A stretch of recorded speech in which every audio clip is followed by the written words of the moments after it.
Welcome to Reclaiming Me, a trauma-informed podcast helping women with complex PTSD heal the lasting impact of childhood attachment wounds from parents and caregivers, so you can finally release people-pleasing and perfectionism and learn to trust in relationships, beginning with the one you have with yourself.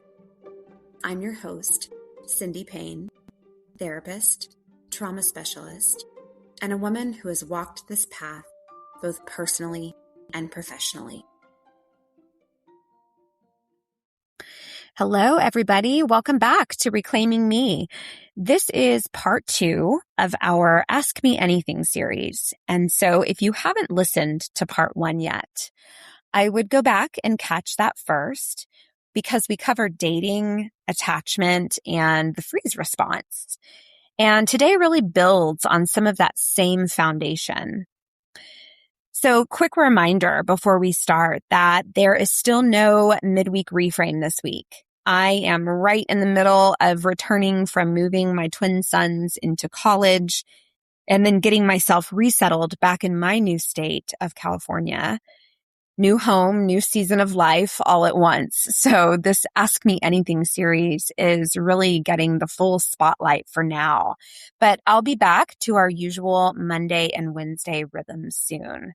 So if you are not a regular listener, just a heads up that on Mondays I release a full-length episode and I follow that up on Wednesdays with what I call a midweek reframe, which is just basically an extension of Monday's episode. And sometimes it will be extra thoughts, tips, and maybe even skills that I'm going to invite you to work on. But today we are going to be talking about people-pleasing and boundaries, and especially the tricky territory of setting boundaries with your own children after maybe growing up enmeshed yourself. And really what it looks like to work on becoming less dependent on deep connection without it tipping into dissociation. These are very big, tender topics to me, so I really want to take our time and just really distinguish between what makes a connection deep and healthy and what moves that connection into a place where we are either over-functioning or under-functioning, and then it results into a lot of dissociation.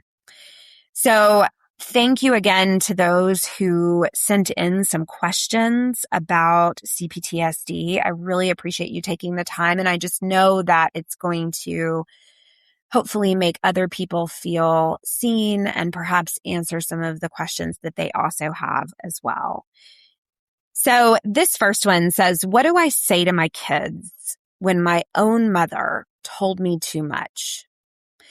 And this one is from the same listener in Canada that we heard from in part 1. And I love this question because it's so common for us who maybe grew up in enmeshed relationships where there weren't really clear boundaries on who was the parent and who was the child. And this is the full question as it came into me. It says, what about my 2 children, ages 21 and 15? Because my own mother told me too much about herself. I never know what to say or what not to say. And again, I love this question because it's really a question, I think, about repair across generations. So really consciously trying to break a pattern without overcorrecting it into a different problem. And let's just start, if we could, by naming what happened to you. Okay, so when a parent tells a child too much, so sharing adult burdens, adult fears, adult relationship problems, there's a special term for this, and that's called parentification. Or you might have heard it referred to as enmeshment, depending on the specifics. But really, whether you choose to call it parentification or enmeshment, what happens is the child ends up holding the emotional weight that was never theirs to carry. So often it becomes a stand-in confidant or even a stand-in partner for the parent emotionally. And here is the tricky part about this. It doesn't always feel bad in the moment, right? So it can feel like closeness, like being trusted, like being special. And that's part of what makes it so disorienting to untangle later on.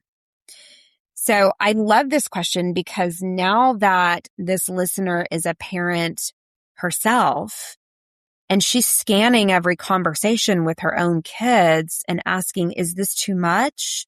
Is this not enough? And that scanning itself, that hypervigilance, is actually evidence of how hard this listener is really working to do this differently. And so I just want to point out how much that matters. And so please don't lose sight of that. And what I want to provide this listeners with is really a working framework, okay, not a rule book. And so perhaps instead of giving you a strict list of what to share and what not to share, because again, your 21-year-old and your 15-year-old are in very different developmental places in life, I want to offer you a filter that you can run things through in the moment. And so here it goes. You can begin by pausing and asking yourself, am I sharing this so that my child understands me better and feels connected to me as a whole person? Or am I sharing this because I need comfort, I need reassurance, or I need emotional support right now? If it's the first, some age-appropriate sharing can actually build healthy closeness. However, if it's the second, then that is a sign to find that support somewhere else. So it could be a friend, a therapist, a partner, but not your child, no matter how mature they seem. I think a lot of us are still in recovery from being called an old soul. I know I am. That's been a lot of my work, is things that were shared with me because I appeared on the outside developmentally mature. But really, I had the needs of any other child, right? So with your 21-year-old, there's a little bit more room there because they are an adult now. And some mutual vulnerability between adult parent and adult child is normal and healthy. But even here, I would invite you to watch again for whether the relationship still feels reciprocal and chosen versus whether your child feels obligated to manage your feelings. And because I am a parent of a 21-year-old myself, I will often kind of run this through my own filter. And if there's any confusion or gray area after I share, I might even go back and say, hey, I want to let you know my reasoning for sharing that with you. So it is not for you to take on the burden that I have, right? It is not for you to become my problem solver. Like, I have a therapist. Okay. I have a support group. I have my friends. And so I'm sharing this with you because, and then fill in the blank, right? I think that can be very useful, and it can be such a relief for our kiddos that are close with us and connected to us. And yet we don't want them to take on our stuff as their stuff. With the 15-year-old, I'd lean much more protective. So 15 is still very much inside childhood developmentally, even though it doesn't always look that way. Big adult topics like financial stress, relationship struggles, your own emotional pain, they generally don't belong on a 15-year-old's plate, even in edited form. So it can be a hard thing when you have the age variation all living under some, the same roof, perhaps. And so when you're not sure, if you catch yourself mid-sentence wondering if you've said too much, it is always, again, it's okay to pause and say something like, actually, that's more than I meant to share. Let's just leave that right there. right? Because that repair in real time models something incredibly powerful. What it says is that boundaries can be adjusted without shame and that you are allowed to change your mind about what you share. And I think that's just a beautiful, real life, human example that we can be setting for our children, right? I mean, how many of us would have just absolutely loved for our parents or caregivers to distinguish that for us? I think it would have eliminated a lot of the confusion, right? Okay, on to question number 2. A listener from Alabama asks, how do I stop over-explaining every boundary I set with my kids? Oh, I felt this one. Such a common extension of the last one, right? So here's how I want to explain this, okay? Over-explaining often comes from a fear that if you don't justify a boundary thoroughly enough, then it won't be accepted, or worse, it will be seen as unloving. And that fear has really deep roots in a childhood where perhaps boundaries themselves were treated as rejection. So if you tried to set that boundary, there was pushback, there was consequences, there was stonewalling, etc. So here is a reframe for you. A boundary that needs a paragraph of justification isn't actually a boundary yet. It's a negotiation. Okay. You can absolutely give a short, and keyword there is short, warm reason if it feels right. So you might say something like, I need some quiet time tonight. I love you. But you don't owe an essay, right? It's not like, I need some quiet time tonight. Your father and I have been arguing and I'm really overstimulated and it's really hard for me whenever your dad acts like that. No. That's parentification, right? The over-explaining is often about soothing your own guilt than actually helping your child understand. And kids, even teenagers, they tend to adjust to consistent boundaries a lot faster than we expect, especially when they're delivered calmly and without excessive explanation or apology. Okay. Great question. All right. Next question. We've got the third question that came from that same listener in Canada. So here is the question. I'm addicted to deep connection with certain people. I feel this. How do I comfort myself so I can become less dependent without dissociating? And so here's the original question in full. Once I realize that I'm addicted to deep connection with some people, how do I comfort myself so that I can work on becoming less dependent but not dissociating? So I really want to honor the self-awareness in this question first and foremost, right? Because naming a dependency pattern out loud, especially one around connection rather than a substance, oh my gosh, to me, that takes such courage, such vulnerability, and real insight.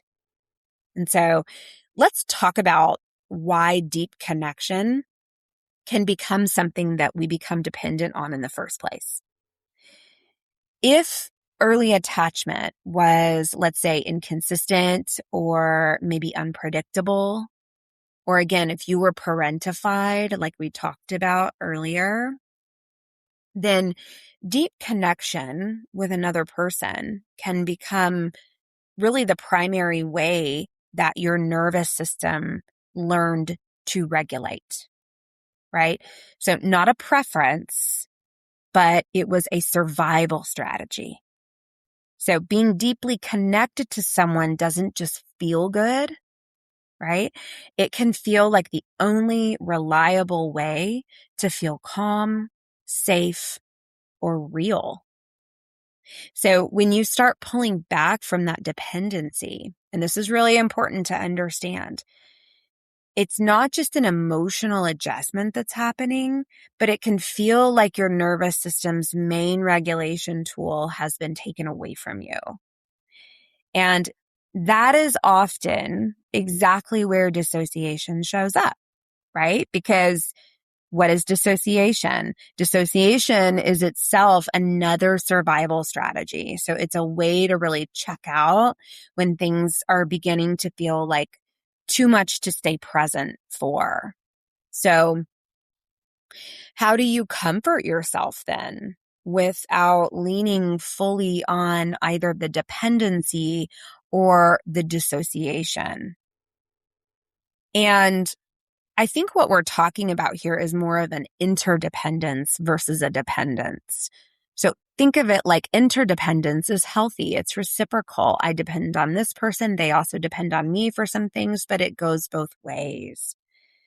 And that is healthy. We are wired for connection, right? That is what fuels our ability to thrive in the world. But when it starts to tip over into dependency, and that's the only way we're able to stay regulated, then it becomes problematic, right? So the goal, again, is not to eliminate your need for connection. It's a legitimate human need. It's not a flaw, but the goal is to really widen your regulation toolkit so that no single relationship is the only lever that you can pull. Okay. So here are a few places that you might start. And I like to call this a regulation menu. Okay. So really, I start thinking about ways to build this menu. So a list of several different things that help bring your body back into a calmer state that doesn't involve another person. And so this might be tactile things like a weighted blanket pressure or a specific piece of music, a walk outside, cold water on your face, or maybe a grounding object you can hold. And the point here is not really to replace the connection, right? That's not what we're trying to do, but it's that they give your nervous system other doors to walk through besides the one person that you've been relying on the most. And so practice tolerable doses of distance when you're trying this out, okay? This doesn't mean cutting someone off entirely, right? Like you are still accessible, you're still there. It means intentionally building small windows of time without contacting and notice what comes up. And then using one of your regulation tools instead of immediately reaching out. And I would really invite you to start very small with this. So an hour, right? An evening next. And you're not proving that you don't need them. What you're doing is you're building a wider capacity and you're proving to your nervous system that you can survive this gap. And so I'll just share personally for me that because I've been with my husband since I was 17 years old, we got into this habit of anytime something big would happen, bad or good, we would immediately pick up the phone and call one another and tell each other about it. And okay, harmless, right? At first, because this is my person. I want to share things with him. I want to share my grievances. I want to share my joys.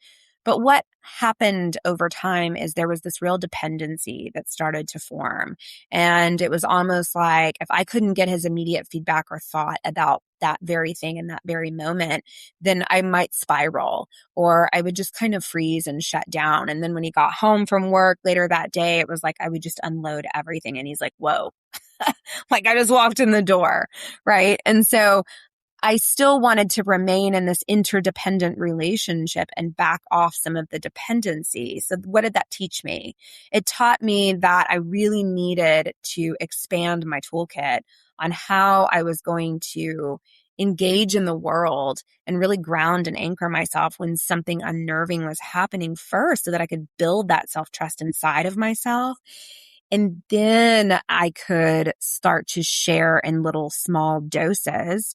But the beautiful thing about this is that when your self-trust, when your toolkit starts to sharpen, you're like, oh, that isn't my first line of defense anymore. And then I can just share from a place of like, hey, this thing happened today and I wanted to share with you how I'm thinking about it. And here's what I've tried today. Here's what I've done. So then it's not a big dumping ground, right?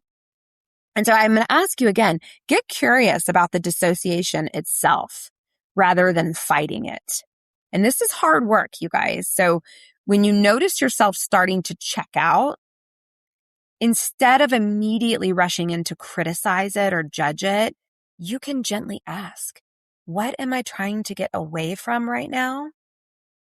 And sometimes just that moment of curiosity is enough to really soften the intensity of the dissociative pull, because you're bringing a little bit of awareness back into a process that usually runs on autopilot. And finally, please do not do this alone if you don't have to, right? So when I started peppering in little moments of, resourcing myself, I was working with a trauma-informed therapist on attachment and dependency patterns. And that made an enormous difference for me, because so much of this work benefits from having someone who's consistent, who's safe, where you can practice some of these new patterns within the context of that relationship, which is honestly, I think, one of the most powerful parts of therapy itself. So thank you for that question. All right. Next question comes from a listener all the way from Australia. And she asks, I say yes to everything at work and I'm exhausted. How do I start saying no without feeling like a bad person? So relatable. And I want to name something first. The exhaustion that you are feeling isn't just about having too much on your plate. It is often something so much deeper. It is typically the cost of a much older belief that your worth is tied to what you do for other people, and that saying no puts that worth at risk. So practically, what I would encourage you to do is to start small and specific. Rather than trying to overhaul your whole reputation at work overnight, perhaps you pick one low stakes request this week maybe and practice a plain no without the 10-sentence justification that we tend to fall into. So something like, thank you so much for thinking of me. I can't take that on right now. Full stop. No apology tour required there. Okay. And here's the reframe for the guilt itself. Guilt isn't always a signal that you've done something wrong. Sometimes guilt is just the alarm bell of an old rule being broken. So a rule that said your values depending on being endlessly available. And feeling the guilt and doing the boundary anyway is actually the whole practice. The guilt doesn't have to go away first for the no to be valid. And so in an earlier episode, I talked about how I would much rather learn to live with the guilt than continue to carry the shame. All right. This question comes from a listener in Massachusetts, and she asks, is it possible to be a people pleaser, but also feel resentful and distant from everyone? That seems contradictory. Oh my gosh, Massachusetts, this really resonated with me. And if you haven't gone back and listened to the anger and resentment series, I would strongly encourage you to do that. It was, I think, maybe 4 or 5 episodes ago. I don't have that information right in front of me, but no, this is not contradictory at all. Actually, this is one of the most common patterns I see, and it makes complete sense that once you understand what's happening underneath it all, that people-pleasing on the surface and resentment underneath are often two sides of the exact same coin, right? So you give and you give and you give, often preemptively, before anyone's even asked you, because some part of you learned that's how you stay safe or valuable in a relationship. But underneath, there's a quiet ledger being kept, right? There's this sense of like, I keep showing up for everybody and no one shows up for me in that way.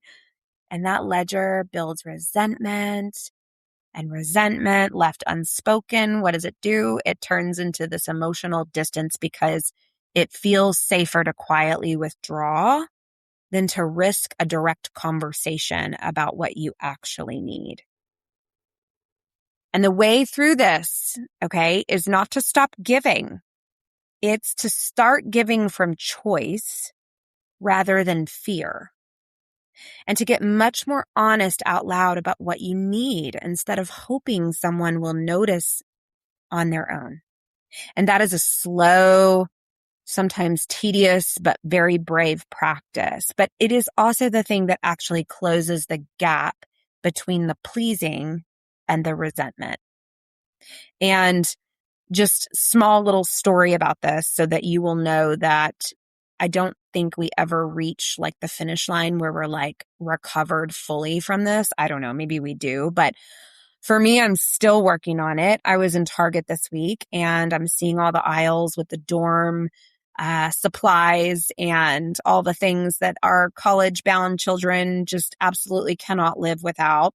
I'm being sarcastic here. It's freaking capitalism at its finest, right? And I was browsing and I saw these curtain rods with these command hooks and these blackout drapes. And I was immediately putting the things into my cart for my son who's going off to school in Colorado. And didn't call him about it, didn't ask him if he wanted them. I just thought to myself, oh my gosh, like he can't have the sun in his eyes when he wakes up in the morning for class. So I better buy these blackout drapes. And would my son have appreciated it and maybe even benefited from it?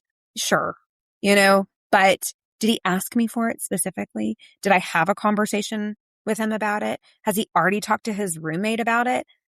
And the answer is, I don't know, or no.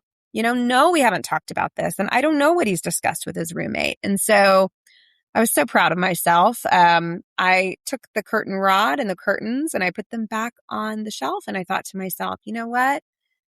When we get there and he gets all moved in and he and his roommate sort it all out, if they still need the curtains, I can hop on Amazon and order those curtains.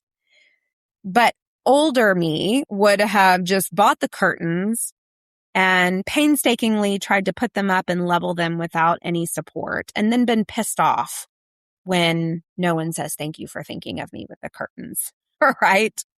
So that's just my little example of where I am still in recovery for these types of patterns. So I think that's all we can do is begin noticing these things, right?